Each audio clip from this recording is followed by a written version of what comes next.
44 section అమల్లో ఉంది. మొత్తంగా పూర్తి స్థాయిలో భారీ బందోబస్తు కూడా ఏర్పాటు చేసినటువంటి పరిస్థితి ఉంది.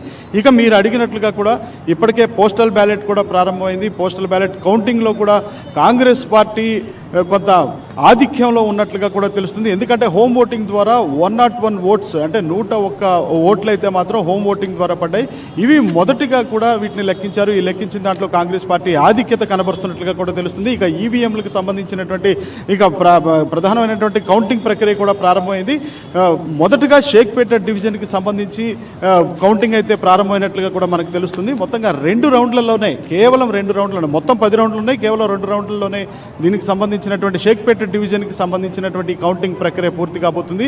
మొత్తంగా ఎటు చూసినా కానీ అభ్యర్థుల్లో అయితే మాత్రం ఒక బయటికి తాము గెలుస్తామంటూ ఒక ధీమా వ్యక్తం చేస్తున్నప్పటికీ కూడా కొంత తీవ్ర ఉత్కంఠత అయితే కనిపిస్తుంది. ఎందుకంటే నవీన్ యాదవ్ కూడా తాము అంటే ఆయన కౌంటింగ్ సెంటర్కి చేరుకున్నారు, తాము గెలుస్తామనేటువంటి ధీమానైతే ఆయన వ్యక్తం చేశారు.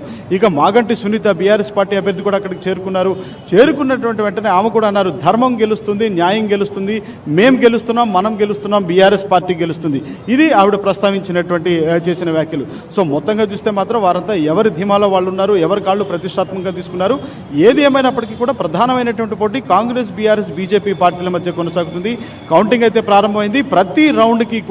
ప్రతి రౌండ్కి ఒక 25 నిమిషాల నుంచి 35 నిమిషాలు మాత్రమే వ్యవధి పట్టేటువంటి అవకాశం కనిపిస్తుంది. మొత్తంగా 12 గంటల కల్లా, మధ్యాహ్నం 12 గంటల కల్లా ఎవరు విజేత అనేటువంటిది అయితే మాత్రం తేలిపోబోతుంది అనేటువంటిది అయితే మాత్రం మనం చెప్పొచ్చు శ్రీనివాస్. ఖచ్చితంగా